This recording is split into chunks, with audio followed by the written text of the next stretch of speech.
Donald Trump, Steve Bannon, and the Catholic Church. Holy Trinity, Batman.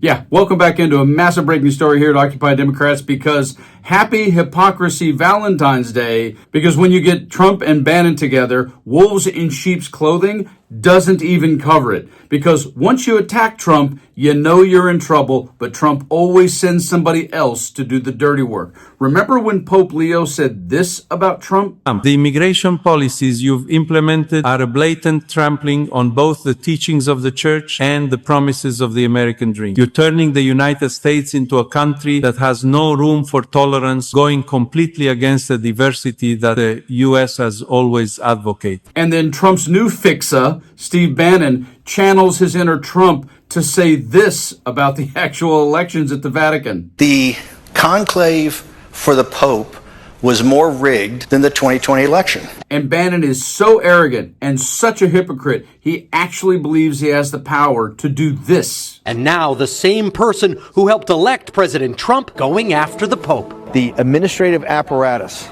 of the church has to be changed. That's President Trump's former campaign chairman, Steve Bannon. Are you feeling confident that after you helped bring pretty significant political change to the United States, that you can also impact change here?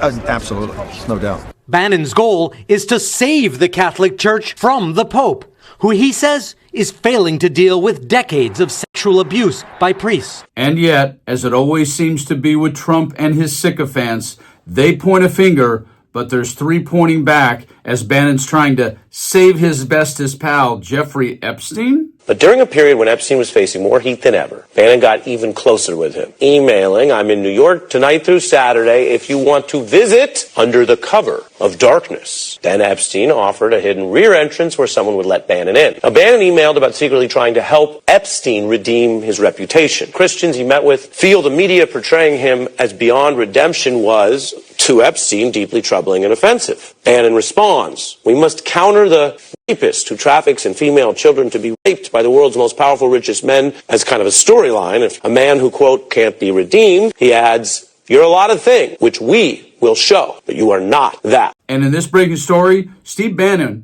just wasn't playing around over in Vatican. He actually had a back-channel plot trying to take down the Catholic Church, all the while being buddies with Jeffrey Epstein. Check this breaking story out. Keeps getting wilder. Uncovered Bannon-Epstein plot to take down Pope Rock's internet. Newly released messages between ex-Trump official Steve Bannon and Jeffrey Epstein revealed new details of a supposed plot to take down the late Pope Francis, the details of which left onlookers stunned Saturday. This Epstein files drop keeps getting wilder, wrote Abdul Kabir Khan in a social media post on X Saturday. History books are going to need extra chapters. The messages in question, exchanged just weeks before Epstein was found dead in a New York jail cell, show Bannon asking the convicted child sex offender if he had read the 2019 book In the Closet of the Vatican, Power, Homosexuality, Hypocrisy. Epstein's response suggested he had not read the book, which alleges that a majority of clergy serving at the Vatican are secretly gay, including some who have publicly made anti-gay remarks.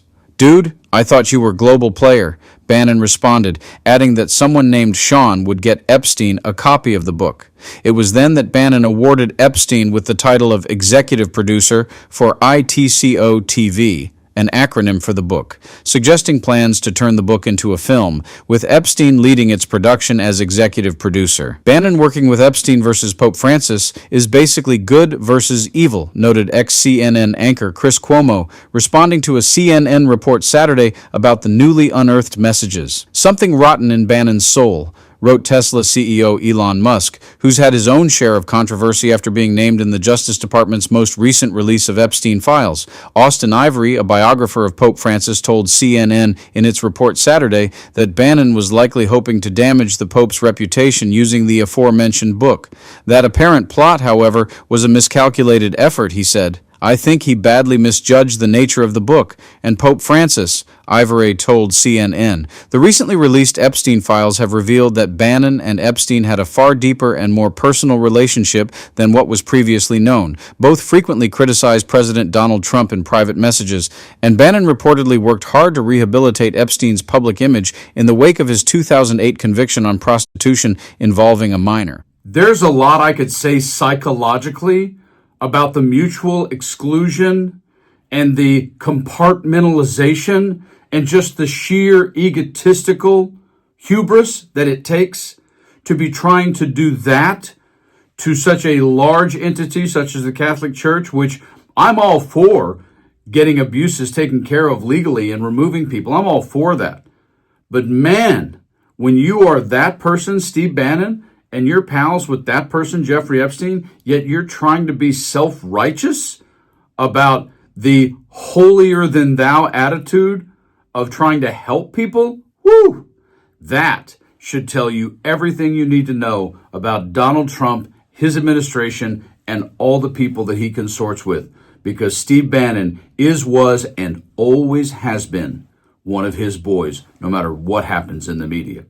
You guys like and share the video and stay frosty. And hey, if you're in love with somebody and got some good times going on, have a great Valentine's Day.